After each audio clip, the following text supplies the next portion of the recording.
Good morning students. हमारा next topic है Fourier even and odd. Fourier even and odd कुछ इसके अंदर कुछ खास नया नहीं है, बस आपको थोड़ा सा बेसिक थोड़ा सा समझाना है। अगर आपका फंक्शन इवन टाइप का होता है तो आपका बी एन कितना होता है, 0।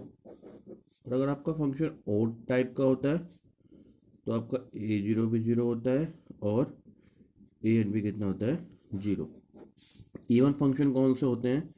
If f minus x of equals to f of x. और ऑड फंक्शन कौन से होते हैं? If f minus f of equals to minus f x. यानी अगर आपने किसी क्वेश्चन के अंदर एक्स की जगह माइनस एक्स रखा और तब भी उसकी वैल्यू पे कोई फर्क नहीं पड़ा तो फंक्शन क्या कहलाता है, इवन। और अगर आपने किसी क्वेश्चन के अंदर एक्स की जगह माइनस एक्स रखा तो वो माइनस बाहर निकल के आ गया, ऐसे फंक्शन को हम क्या बोल देते हैं, odd. For example x square, ये एक इवन फंक्शन है। आप चाहे एक्स का स्क्वायर कर लो चाहे माइनस एक्स का स्क्वायर कर लो, आंसर आपको एक्स स्क्वायर ही मिलेगा। कॉस एक्स, कॉस के अंदर आपको पता है कि प्लस माइनस का प्लस माइनस को एडजस्ट कर लेता है, तो इसलिए कॉस एक्स भी आपका क्या एक इवन फंक्शन है।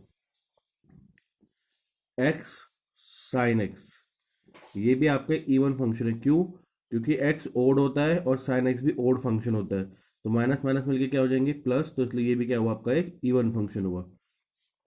सिमिलरली एक्स एक ओड फंक्शन हुआ, एक्स क्यूब एक ओड फंक्शन हुआ, साइन एक्स ये भी एक ओड फंक्शन हुआ क्योंकि साइन माइनस को बाहर निकाल देता है।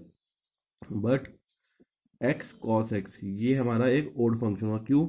एक्स ओड होता है, कॉस इवन होता है, तो प्लस माइनस माइनस आपका बाहर आ जाएगा, तो इसलिए ये क्या हुआ, आपका ओड फंक्शन हुआ। क्वेश्चन ले लेते हैं, let's take example. F x equals two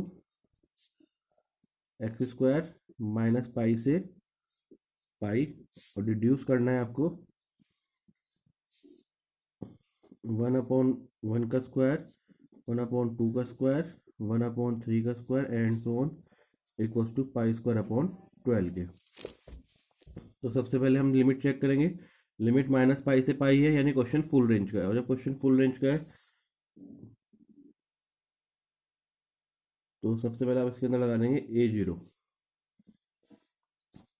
equals to 1/पाई, लोअर लिमिट यानी माइनस पाई, अपर लिमिट यानी आपकी प्लस पाई। अब आपने इसके अंदर फंक्शन की वैल्यू क्या है, x square into d x. तो एक्स स्क्वायर का इंटीग्रेशन कितना हो गया आपके पास, एक्स क्यूब अपॉन 3। लिमिट कितनी है, माइनस पाई से लेके प्लस पाई, और बाहर कितना चल रहा है, 1/पाई चल रहा है। 1/पाई एज इट इज रहा, अपर लिमिट पुट करी पाई क्यूब अपॉन 3, लोअर लिमिट रखने से पहले क्या लगाया, माइनस, माइनस पाई का क्यूब करोगे माइनस पाई आएगा, minus minus plus, plus pi cube upon 3, तो ये हो गया 1/पाई 2 पाई क्यूब अपॉन 3। एक पावर से एक पावर कैंसिल हो जाएगी, तो ए जीरो की वैल्यू आपके पास बचेगी 2 पाई स्क्वायर अपॉन 3। ए जीरो निकल गया। अब ए जीरो निकालने के बाद आप क्या निकालेंगे, इसका ए एन निकालेंगे। और जब हम ए एन निकालेंगे तो ए एन इक्वल्स टू 1/पाई, लोअर लिमिट यानी माइनस पाई, अपर लिमिट यानी प्लस पाई, और x square into cos n x into d x. तो 1/पाई तो बाहर एज इट इज रहा,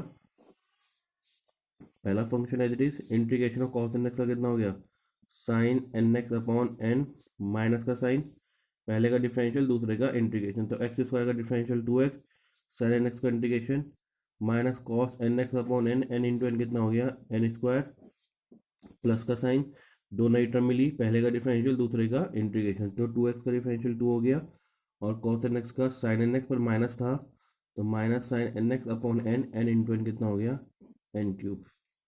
लिमिट कितनी है आपकी, माइनस पाई से पाई। मैंने क्या रखा है, लिमिट अगर माइनस पाई से पाई हो या 0 हो तो साइन वाली साइड टर्म खत्म हो जाती है। क्यों? क्योंकि साइन एन पाई की वैल्यू कितनी होती है, 0। तो क्वेश्चन के अंदर आपका बचा 1/पाई माइनस माइनस प्लस 2/एन square x cos n x. ये खत्म, साइन की टर्म थी तो ये खत्म। लिमिट कितनी है, माइनस पाई से लेके पाई, तो 2/एन square pi x cos n x. Limit आपकी माइनस पाई से लेके प्लस पाई, तो 2/एन स्क्वायर पाई, लिमिट पुट कर दो, pi cos n pi, lower limit रखने से पहले क्या लगाया माइनस, एक्स की जगह माइनस रखेंगे, माइनस माइनस क्या हो गया ये प्लस, और कॉस के ऊपर माइनस का कोई फर्क नहीं पड़ता तो कॉस एन पाई। तो ये हो गया आपका 2/n² pi into 2 pi cos n pi. Pi से पाई क्या हो गया कैंसिल, तो ए एन की वैल्यू आ गई 2×2 = 4/n², कॉस एन पाई की वैल्यू रख दी -1/n। तो जब ए एन निकल गया तो आप A1 निकाल लेंगे, 4/1², -1 माइनस बाहर आ जाएगा तो -4/1²।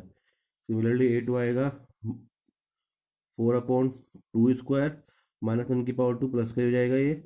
A3 4/3², -1/3 माइनस बाहर आ जाएगा तो -4/3²।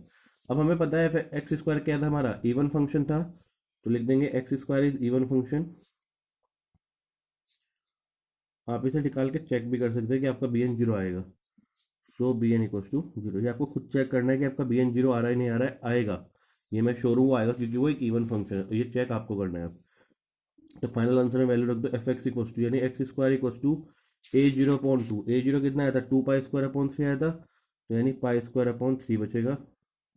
a1 cos x माइनस का 4 हमने बाहर ले लिया, तो कितना बचेगा 1/1² cos x minus 1/2² cos 2x plus 1/3² cos 3x and so on. अब आपको इसके अंदर रिड्यूस करना था π²/12, तो बहुत सिंपल सा कंसेप्ट है। π²/12 लाने के लिए पुट x = कितना कर दो 0, तो ये तो 0 हो गया। π²/3 -4 cos 0 1 होता है तो 1/1² cos 0 फिर से 1 तो -1/2² प्लस का 1/3²। ये प्लस का था, ये इधर जाके क्या हो जाएगा पूरा का पूरा माइनस, ये प्लस है तो पूरा का पूरा जाके माइनस है, पूरा जाके प्लस कर दो तो 4/1/1² -1/2² plus 1/3² and so on equal to हो गया आपके पास π²/3। ये 4 मल्टीप्लाई में 4 इधर डिवाइड में चला जाएगा तो 1/1² -1/2² plus 1/3² and so on equal to ये हो गया π²/12। तो ये जो आपको रिड्यूस करना था ये प्रूव हो गया है। ध्यान रखना है, चाहे तो आप इसे निकाल के भी दिखा सकते हैं, जैसे मैंने यहाँ डायरेक्ट लिख दिया कि bn = 0। ये डिपेंड करता है कि एग्जाम में क्वेश्चन कितने मार्क्स में आया हुआ है और आपके पास टाइम कितना है। अगर आपके पास टाइम है तो आप निकाल के दिखा दीजिए, आप डायरेक्ट मत लिखिए। पर बेटर है कि जब हमें प्रॉपर्टीज पता है तो आप उन्हें डायरेक्ट यूज़ कर सकते हैं। आप इसे निकाल के क्रॉस चेक जरूर करिएगा कि इस क्वेश्चन के अंदर bn 0 आ रहा है या नहीं आ रहा है। तो bn जब हमारा 0 हो गया तो हमारा ना b1 निकलेगा और ना हमारा b2 निकलेगा। उसके बाद हमने क्वेश्चन के अंदर वैल्यू रख दी f(x) = a0/2 plus a1 cos x plus a2 cos 2x plus a3 cos 3x। Value रखने से पहले हमने क्या करा -4 कॉमन निकाल लिया, फिर हमने x की जगह 0 रख दिया, तो सॉल्व करके हमारा क्या प्रूव हो गया π²/12। ठीक।